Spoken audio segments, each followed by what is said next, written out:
Mohon izin, Assalamualaikum warahmatullahi wabarakatuh. Salam sejahtera bagi kita semua.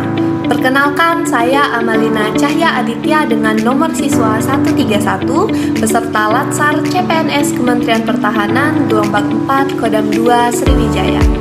Pada kesempatan kali ini, saya akan menceritakan pengalaman saya selama mengikuti kegiatan pembelajaran di Agenda 3. Selama Agenda 3, kami diberikan ilmu dan bimbingan oleh yang terhormat Ibu Tri Hartati Eskom.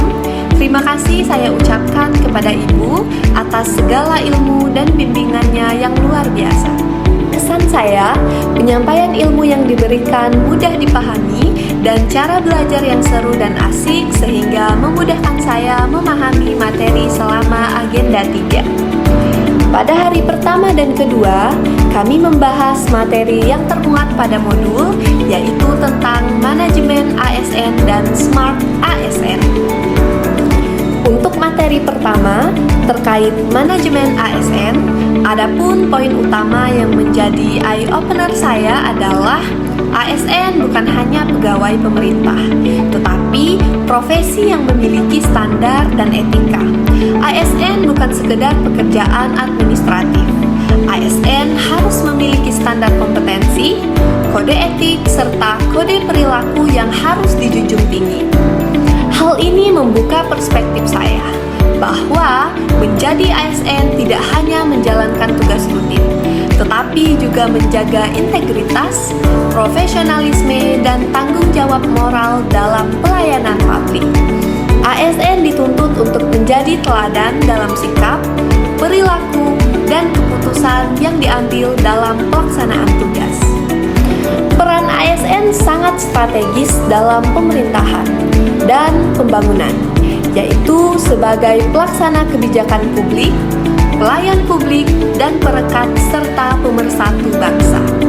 Hal ini menunjukkan bahwa ASN tidak hanya bekerja di balik meja, tetapi memiliki peran besar dalam menentukan kualitas pelayanan kepada masyarakat serta menjaga stabilitas dan persatuan bangsa. Sistem merit sebagai dasar pengelolaan ASN yang adil dan profesional. Sistem ini menekankan bahwa seluruh proses pengelolaan ASN seperti rekrutmen, promosi, mutasi, dan pengembangan karir harus didasarkan pada kualifikasi, kompetensi, dan kinerja, bukan pada kedekatan, senioritas, atau faktor subjektif lainnya. Pemahaman ini membuka wawasan saya bahwa reformasi birokrasi bertujuan menciptakan sistem kerja yang lebih transparan, objektif, dan profesional, sehingga ASN yang berprestasi memiliki peluang yang sama untuk berkembang. ASN harus netral dan bebas dari pengaruh politik. Hal ini menjadi pemahaman bagi saya bahwa ASN harus bekerja berdasarkan aturan dan kepentingan publik, bukan kepentingan kelompok tertentu.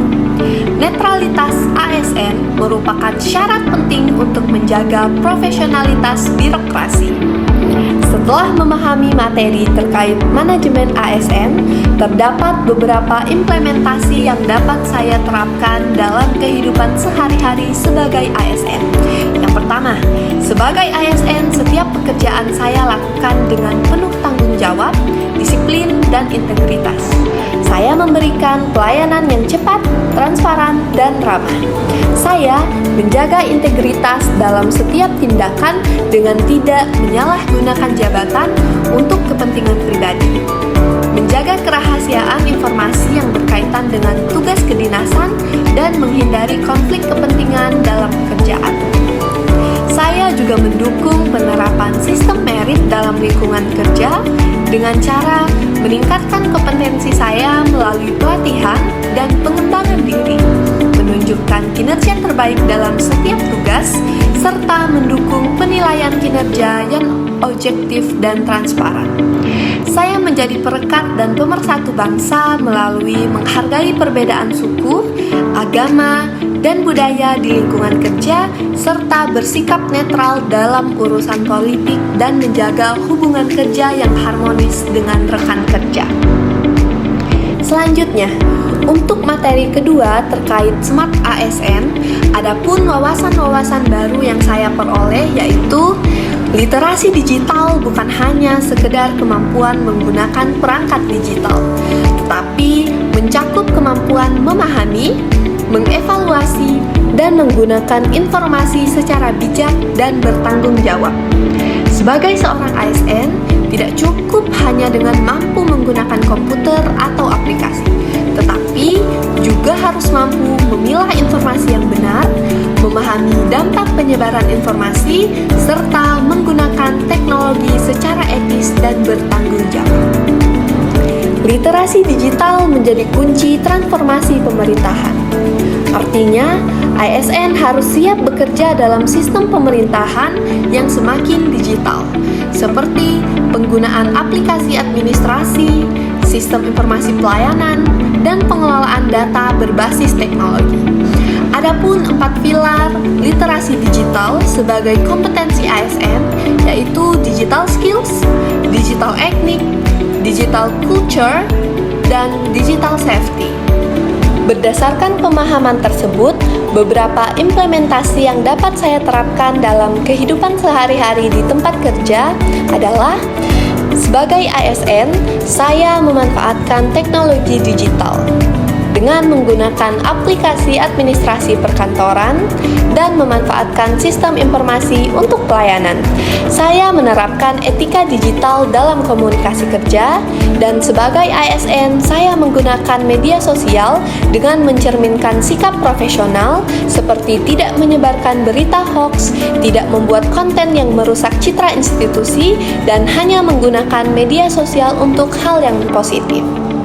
Dengan memahami materi manajemen dan Smart ASN, sebagai ASN saya perlu menerapkan nilai tanggung jawab, disiplin, dan integritas dalam pekerjaan, memberikan pelayanan yang profesional dan transparan, serta memanfaatkan teknologi digital secara bijak, aman, dan etis untuk mendukung efektivitas kerja, serta meningkatkan kualitas pelayanan publik. Demikianlah pengalaman saya selama mengikuti pembelajaran di Agenda 3. Terima kasih untuk segala ilmunya. Akhir kata, wassalamualaikum warahmatullahi wabarakatuh. Salam sejahtera untuk kita semua.